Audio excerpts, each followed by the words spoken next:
The resistance crystallized around a diverse group bound by conscience rather than ideology. There was Beck himself, austere and principled.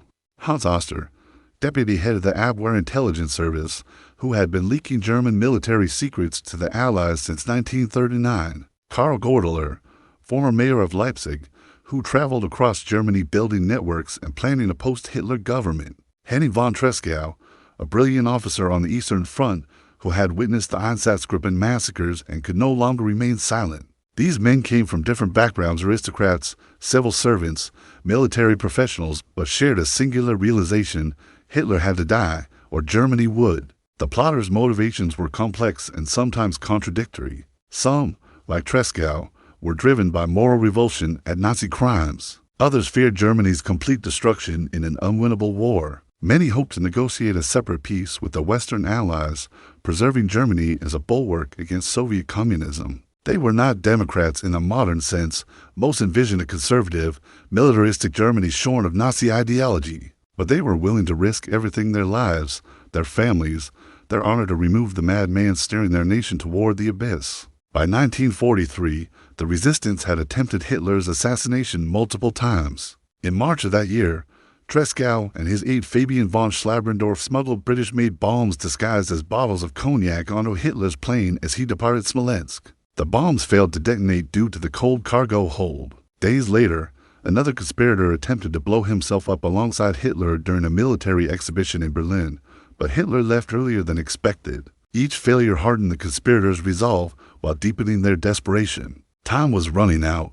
The Red Army was advancing. Allied bombers were reducing German cities to rubble. If they did not act soon, there would be nothing left to save.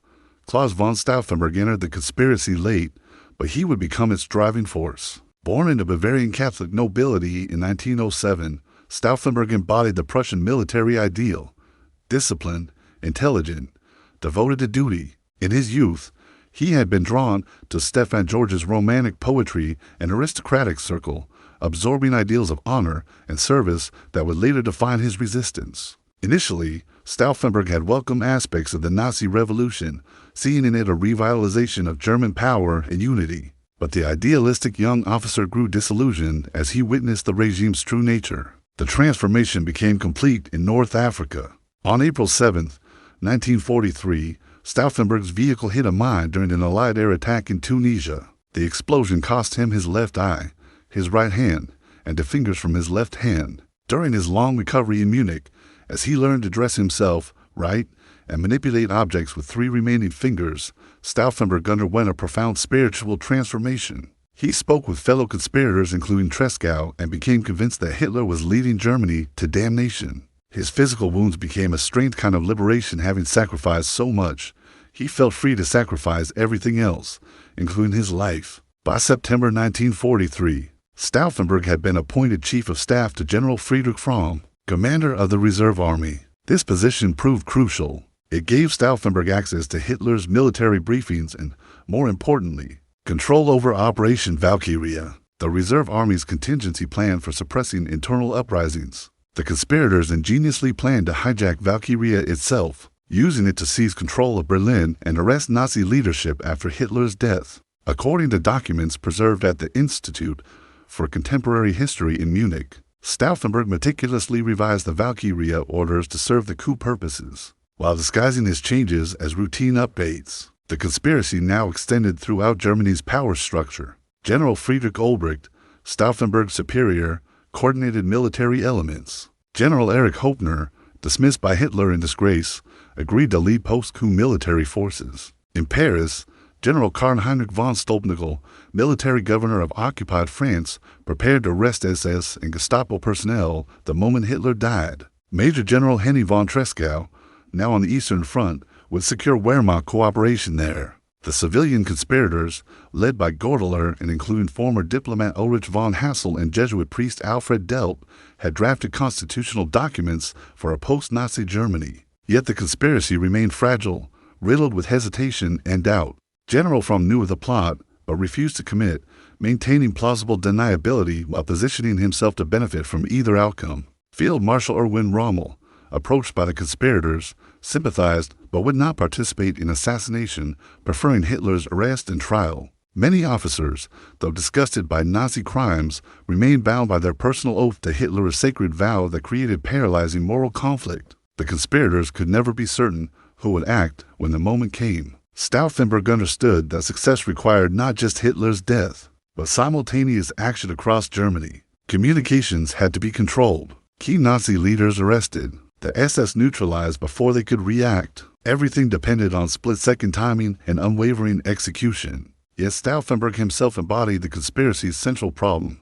He was both the assassin and the coup operational commander in Berlin. After detonating the bomb, he would need to fly back to Berlin, losing precious hours to direct the takeover. It was a desperate plan, but they had run out of time and options. July 20th, 1944 began with Stauffenberg flying from Berlin to Rastenburg in East Prussia, aboard a twin-engine aircraft. Beside him sat his aide, Lieutenant Werner von Heffen, who carried a second bomb identical to Stauffenberg's. The two men barely spoke during the 3-hour flight. Stauffenberg had said goodbye to his wife Nina and their 5 children the previous evening. Without revealing what he planned, he had confessed to his brother Berthold days earlier. It is now time that something was done. But the man who has the courage to do something must do it in the knowledge that he will go down in German history as a traitor. If he does not do it, however, he will be a traitor to his own conscience. The Wolf's Lair was a labyrinth of bunkers, barracks, and barbed wire spread across several square miles of forest. To security perimeters surrounded the compound, each requiring passes that Stauffenberg, as a senior staff officer, possessed. At 12:30 in the afternoon, he arrived at the briefing scheduled for 1 o'clock. Hitler would be there, along with approximately 20 other officers and staff. The meeting was to take place in a conference room within Hitler's bunker, a concrete fortress, where the bomb's force would be concentrated and magnified, ensuring Hitler's death. Then came the first of several crucial changes. Due to Mussolini's impending visit that afternoon, the briefing had been moved from the bunker to the Lagerbarak, an above-ground wooden building with large windows. The blast would dissipate through the windows rather than reflecting off concrete walls. Stauffenberg's chances of success had just diminished significantly, though he did not yet know it. He proceeded to the briefing building, excusing himself to a nearby washroom where, with Heffen's assistance, he began arming the bomb. Using pliers manipulated by his 3 remaining fingers, he crushed the acid capsule that would eat through wire and trigger the detonator in approximately 10 minutes. A sergeant knocked urgently. The briefing was beginning. Flustered and rushed, Stauffenberg armed only 1 bomb, leaving the second with Heffen. This decision, made under pressure in those frantic seconds, would prove catastrophic. 2 bombs would almost certainly have killed everyone in the room. 1 bomb in a wooden structure might not. Stauffenberg grabbed his briefcase, now ticking toward detonation, and hurried to the conference room. General Adolf Heusinger was briefing Hitler on the deteriorating situation on the Eastern Front, pointing to maps spread across the heavy oak table. Stauffenberg positioned himself close to Hitler, set his briefcase beneath the table mere feet from the Führer, then excused himself, claiming he needed to make an urgent phone call to Berlin. Historical accounts from the Federal Archive in Koblenz indicate that minutes after Stauffenberg left, another officer, Colonel Heinz Brandt, found the briefcase in his way. Brandt moved it to the opposite side of the table's thick oak support, inadvertently placing a massive wooden barrier between the bomb and Hitler. At 12:42, as Heusinger declared, if our forces don't withdraw from Lake Peipus, a catastrophe will. The explosion tore through the building. The blast shattered windows, ignited papers, collapsed part of the roof, and killed 4 men. Stauffenberg witnessed the explosion from nearly 200 yards away, saw the building erupt, saw bodies carried from the smoking ruins, and drew the only logical conclusion: no one could have survived that blast.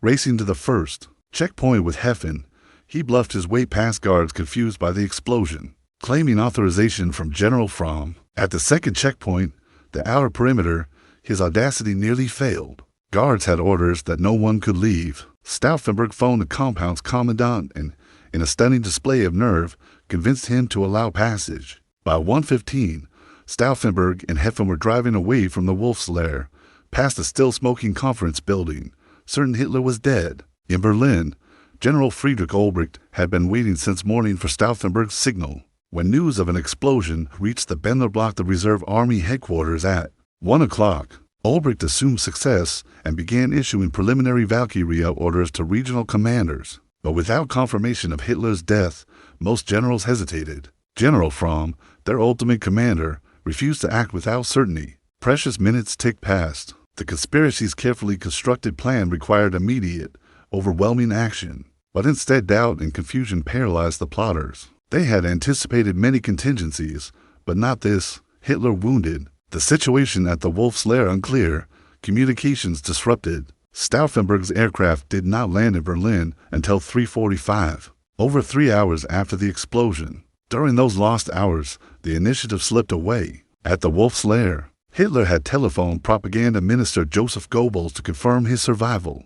Goebbels immediately began broadcasting that the Führer lived, that traitors had attempted assassination, that all loyal Germans should arrest the conspirators. Radio communications, which the plotters desperately needed to control, remained in Nazi hands. By the time Stauffenberg burst into the Bendler Block at 4:30, breathlessly insisting Hitler was dead despite radio reports to the contrary, skeptical officers demanded proof he could not provide. According to testimony recorded during post-war trials and preserved in the Bundesarchiv, Stauffenberg confronted this skepticism with fierce conviction. "I myself saw Hitler carried out dead," he lied, knowing the conspiracy would collapse if anyone believed the radio reports. Through sheer force of personality, he convinced several wavering officers to proceed. Valkyrie orders went out across Germany. In Berlin, army units began surrounding SS headquarters and government buildings. In Paris, General von Stauffenberg arrested over 1,200 SS and Gestapo personnel. In Prague, Vienna, and other cities, Wehrmacht commanders prepared to seize control. For several hours that evening, it appeared the coup might actually succeed despite Hitler's survival. Germany's fate balanced on a knife's edge. Inside the Bendler Block, Stauffenberg and his fellow conspirators worked frantically to maintain the fiction of Hitler's death and rally support.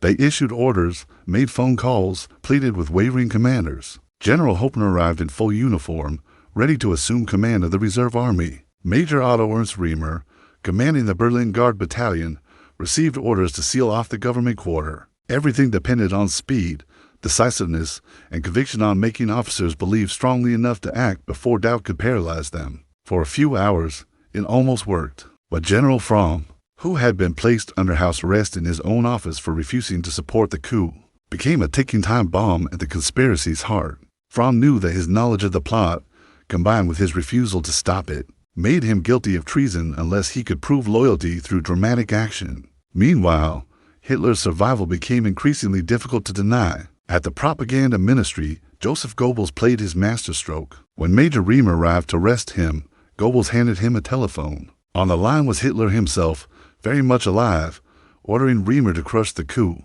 Riemer, a fanatical Nazi, immediately switched sides, turning his battalion against the conspirators. In the provinces, the conspiracy's fate varied. General von Stauffenberg in Paris had acted decisively, arresting the SS leadership and briefly controlling the city. But when news of Hitler's survival reached Paris, Wehrmacht officers that realized the coup had failed. They released the SS prisoners and arrested Stauffenberg himself. In other cities, commanders who had begun implementing Valkyrie orders suddenly reversed course, claiming they had been testing their unit's readiness or had been deceived by the conspirators. The careful network that Gordeler and others had built over years dissolved in hours. By 8 o'clock that evening, loyal troops surrounded the Bendler Block. Inside, a group of junior officers led by Lieutenant Colonel Franz Herbert realized the coup had failed and attempted to arrest the conspirators to save themselves. A confused firefight erupted in the corridors. Stauffenberg was shot in the shoulder. General Ulbricht was wounded. For a time, loyalists and conspirators fought for control of the same building, offices changing hands multiple times in a chaotic melee that reflected the coup disintegration. The July 20th plotters, who had hoped to save Germany, found themselves fighting fellow officers in a desperate last stand. General Fromm, freed by the loyalist officers, seized the opportunity to erase his own complicity. He convened an immediate court-martial at kangaroo proceeding without legal authority and condemned Stauffenberg, Ulbricht, Heffen, and Colonel Albrecht Merz von Kornheim to death. Fromm intended to execute the ringleaders before they could reveal his foreknowledge, silencing them permanently while demonstrating his loyalty to Hitler. Just after midnight, by the light of a staff car's headlights in the Bendler Block courtyard, Fromm's firing squad shot the conspirators. Stauffenberg died crying, "Long live sacred Germany." His final words embodied the conspiracy's tragic paradox. They had committed treason in the name of patriotism, attempted murder in service of morality. Vengeance was immediate, comprehensive, and sadistic. He had survived 5 assassination attempts during his rule, but this came from within from the Wehrmacht officer corps itself. His paranoia and rage found expression in a purge of medieval brutality. This time, he told his inner circle, "We will settle accounts in the manner to which the National Socialists are accustomed." The Gestapo, under Heinrich Himmler and his deputy Ernst Kaltenbrunner, launched a terror campaign that would eventually ensnare approximately 7,000 people. Trials, torture, and executions continued until the regime's final days. But Hitler demanded these not be military executions, no firing squads, no soldiers' deaths. Instead, he ordered the conspirators hang slowly with piano wire from meat hooks, their deaths filmed for his personal viewing. The first executions occurred at Plötzensee prison on August 8th. Among those killed were General Erwin von Wisleben,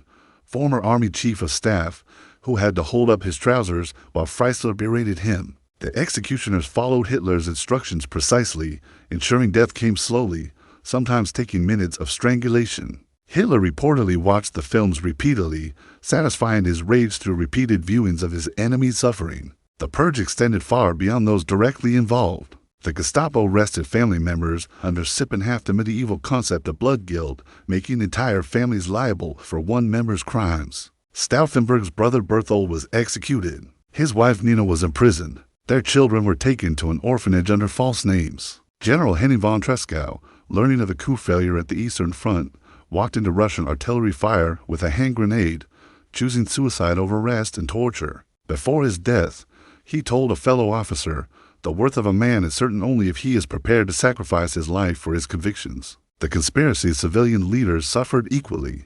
Karl Gordeler was arrested on August 8th after weeks in hiding. Julius Lieber, a social democrat who had joined the conspiracy, was arrested and tortured. Pastor Dietrich Bonhoeffer, the theologian who provided moral support to the resistance, was executed at Flossenburg concentration camp on April 9th, 1945, just 3 weeks before Germany's surrender. Admiral Wilhelm Canaris, former head of the Abwehr who had shielded conspirators, was hanged naked at Flossenburg the same day. Hitler's vengeance continued literally until Germany's last days, with executions occurring as Allied armies closed in on Berlin. The July 20th plot's failure has haunted historians and Germans ever since. The conspirators represented Germany's last chance to remove Hitler from within, potentially shortening the war and saving countless lives. Had Stauffenberg's bomb killed Hitler? Had the coup succeeded in seizing power? What might have changed? The question remains one of history's most tantalizing counterfactuals, debated in countless studies, including works by German historian Peter Hoffmann, whose comprehensive research documented in the history of the German resistance provides essential context for understanding the plot's significance. Success would not have brought immediate peace. The conspirators' plans revealed an unrealistic hope that Western allies would negotiate with a post-Hitler Germany. But by July 1944, the Allies had committed to unconditional surrender at the Casablanca Conference. Churchill, Roosevelt, and Stalin would not have trusted any German government or distinguished between Nazi and anti-Nazi Germans in their war aims. The conspirators' fantasy of joining the Western Allies against the Soviet Union was precisely that of fantasy born of desperation and poor strategic judgment. Yet success could have shortened the war by months, perhaps allowing Germany to surrender before Soviet armies swept deep into Central Europe. The most devastating months of World War II occurred after July 1944. The Battle of the Bulge, the destruction of Dresden, the final desperate fighting in Berlin, the forced marches of concentration camp inmates as camps were evacuated, approximately 3 million people prisoners, soldiers, civilians died in the final 9 months of war in Europe. A successful coup might have saved many of these lives, though the conspirators themselves would likely have been executed by the Allies as were criminals. For their earlier complicity, the plotters' motivations and characters remain controversial in Germany. They were not Democrats or liberals in the modern sense. Many had initially supported Nazi expansion and military aggression. Most opposed Hitler primarily because he was losing the war, not because of moral objection to his crimes. Stauffenberg himself had made anti-Semitic remarks earlier in his career. The conspirators hoped to preserve an authoritarian, militaristic Germany just without Hitler. They were, in many ways, trying to save a Germany that deserved to be destroyed, attempting to preserve Prussian military dominance that had threatened European peace for generations. Yet they acted when action required supreme courage, They knew failure meant torture and execution, not just for themselves but for their families. They violated their sacred oaths, committed treason, attempted murder, all acts contrary to their military training and aristocratic honor codes. They did this believing it was necessary, that continued obedience to Hitler would destroy Germany utterly. Whether their motives were pure or their politics admirable matters less than the fact they were willing to sacrifice everything to end Hitler's rule. In a Germany where millions obeyed criminal orders, a few hundred dared to resist. That resistance, however flawed, however late, deserves recognition. For decades after World War II, the July 20th conspirators remain controversial figures in Germany. In the immediate post-war years, many Germans viewed them as traitors who had broken their military oaths and stabbed the army in the back. This attitude reflected both the residual. Today, the German Resistance Memorial Center occupies the Bendler Block, where Stauffenberg and his fellow conspirators spent their final hours. The courtyard where they were executed has been renamed the Bendler Block Memorial. It features a bronze statue of a bound man representing the resistance fighters. A permanent exhibition documents the various resistance movements against Nazism, placing the military conspiracy alongside other groups who opposed Hitler. Each July 20th, German officials gathered there to commemorate the plot and its participants. Now officially recognized as exemplars of moral courage against tyranny, the conspirators' legacy extends beyond Germany. Their story demonstrates that resistance to totalitarianism is possible even under the most repressive circumstances, though it may be futile and fatal. It complicates simplistic narratives of good versus evil in World War II, revealing that some Germans risked everything to oppose Hitler, while others in allied nations appeased him. The plot reminds us that courage can emerge from unexpected places, that aristocratic Prussian officers, bound by rigid honor codes, could choose conscience over obedience when circumstances demanded it. Their failure does not diminish their sacrifice, but emphasizes how difficult moral action becomes under dictatorship. The July 20th plot poses enduring questions about duty, obedience, and resistance that remain relevant beyond World War II. When do soldiers' obligations to their nation supersede their oaths to specific leaders? At what point does continued obedience become complicity in evil? Can assassination be moral when other means of resistance have failed? The conspirators answered these questions with their lives, choosing what they believed was the lesser evil. Their struggle reflects the eternal tension between law and justice, loyalty and conscience, that confronts people living under tyranny across history. As the last witnesses to World War II pass away, the July 20th plot persists in memory through historical scholarship, memorials, and cultural works. Films like Valkyrie brought the story to international audiences, though sometimes at the cost of historical accuracy. Academic historians continue mining archives for new details about the conspiracy's networks and motivations. In Germany, the plotters have become symbols of the other Germany. He Germans who resisted, who refused complicity, who chose resistance despite its futility. Their story offers not redemption for Germany's crimes, but a reminder that even in history's darkest chapters, individuals could choose conscience over obedience, humanity over ideology, resistance over collaboration. The briefcase that Stauffenberg placed beneath Hitler's table on July 20th, 1944 failed to kill its target, but the courage required to place it there continues to inspire those who confront tyranny with nothing more than moral conviction.